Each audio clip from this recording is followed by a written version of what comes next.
Hello friends, welcome back to Neetu's world. ఈ video వచ్చేసి మేము 11th మేన సముద్ర స్నానానికి అయితే వెళ్ళామండి.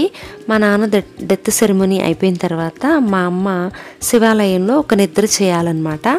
సో ఒక నిద్ర చేసిన తర్వాత నెక్స్ట్ డే సముద్ర స్నానం చేసి ఇంటికి వెళ్ళాలి, అది ఆచారం అనమాట.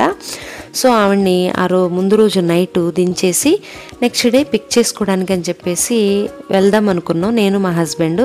సో ఎలాగో వెళ్దాం అనుకున్నాం కదా, ఆ రోజు పౌర్ణమి కూడా ఉంది, సముద్ర స్నానం చేసేసి వద్దాము, మళ్ళీ స్పెషల్గా ఎలాగో బీచ్ దగ్గరికి రాలేములే అని చెప్పేసి ఓకే అని చెప్పేసి బీచ్ దగ్గరికి మేమైతే వచ్చామండి. బీచ్ ఇదివరకంటే ఏమో 10 years బ్యాక్ అట్లా వెళ్ళానేమోనండి నేను బీచ్ దగ్గరికి.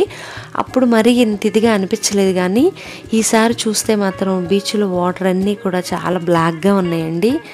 ఎందుకంటే మనం చేసే పనులే కదా ఇలా అవ్వడం అన్నట్టు అనిపించింది. అంతా చెత్త చెదరం అంతా బీచ్లోనే వదిలేసేయడం, డస్ట్ అన్నట్టు ఎక్కువ నల్లగా ఉందండి బీచ్ మాత్రం.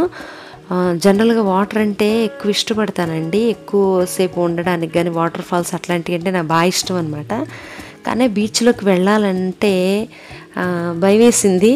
భయం వేయడం అంటే వాటరు వేవ్స్ అవి వస్తాయి, అది వేరు ఆ భయం.